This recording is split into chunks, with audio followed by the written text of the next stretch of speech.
Hello, it's me, Tara, and I'm back to talk to you about my OA journey. And so I think I'm on week 5 now, and actually I'm thinking more of it as far as steps that I'm on nowadays rather than weeks that I've been in. But I think this is my 5th week, and I am doing step 4. You guys know that steps 1, 2, 3 I did last time. They were pretty easy. And step 4, my sponsor gave me 2 weeks to work on because this is kind of involved. And it's good. I like it so far. Basically, to let you know, step 4 says that it's making a searching and fearless moral inventory of ourselves. That moral inventory to actually dig deep and take a look at what I've been doing, things that I've been dealing with. And so there are these different forms that I got on the AA website for step 4, the 4th step inventory. And there's one for resentment, one for my fears, and one for sexual conduct even. And so just to give you an idea, the resentment says the first thing you do is you write down a list of the names of people that you are angry with, people that you have resentment towards, and then you write down why you're angry with them. What did they do? And then it talks about what part of me did those things affect. Okay, so did it affect my self-esteem, my pride, my emotional security, my pocketbook, my ambitions, my personal relations, or my sexual relations? And so, some of these things, they're all of them. It affected all of them. For instance, I'll share with you guys, I've been resentful towards a guy that I worked with before who didn't hire me back for a job.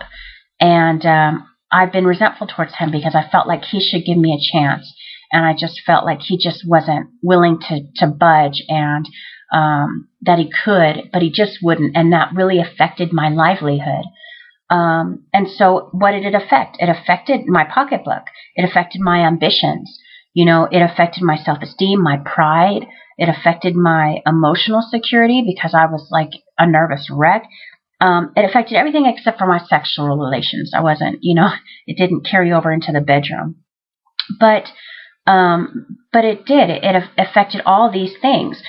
Well, then the next thing, rather than just stopping there and saying, well, this is all the reasons why he hurts me and this is why I'm pissed, then it goes to the next column is, where was I to blame? Now, I like to think of this more as, instead of blame, what was the role that I played in this? Okay? And blame, the role, it's all the same thing. It just, I like the verbiage a little better. Maybe it's easier to swallow. But so the whole thing about that, well, then it has ideas for me to choose. Was I selfish? Was I dishonest? Was I self-seeking? Was I frightened? Or was I inconsiderate? And maybe there are other things, but those are the ones that are listed there. And it really makes you take a moment to say, okay, well, honestly, were you selfish? Yeah, I was selfish. He didn't hire me for the job. Honestly, I had trouble last time. I got a lot better, and I know I can, but I wasn't quite up to snuff.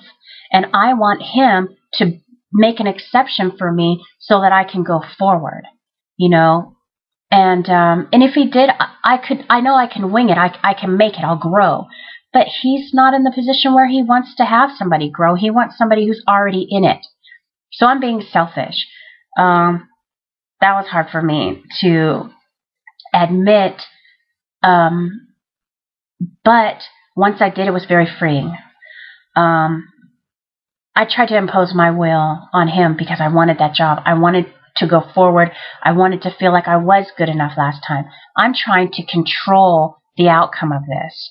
And I found, as I went through these different forms, as far as my fears were concerned, as far as even sexual conduct, I'll give you a little bit of idea about that. They're talking about, have you cheated on somebody? Did you lie to somebody in a relationship?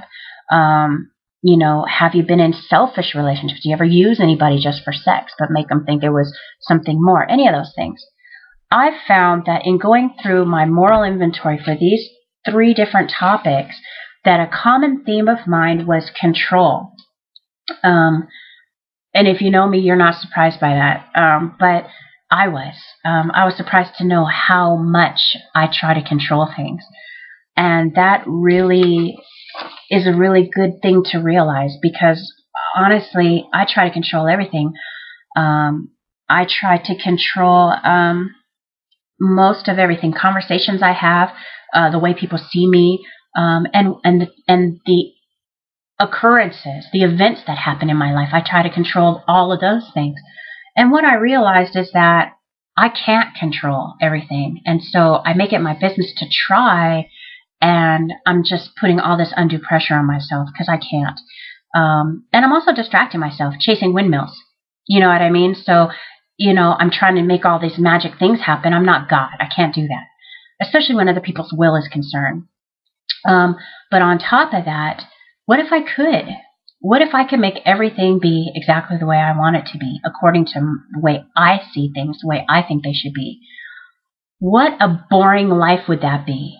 You know what I mean? Even if it didn't affect other people adversely, like would be so limiting my own life to what I already understand. I would never grow outside of that. I would never grow at all as a person, never have experiences beyond my current understanding. So I thank God that that's not possible. And I thank God that He has allowed for me to see that I do have these control issues. And a lot of that has to do, with the way I eat, because I let myself get stressed out. I feel like, whatever my own understanding is, but giving it over to my higher power has really, really been helpful. Let's see. Also, freeing myself of the resentment in these things has allowed me to say, you know what?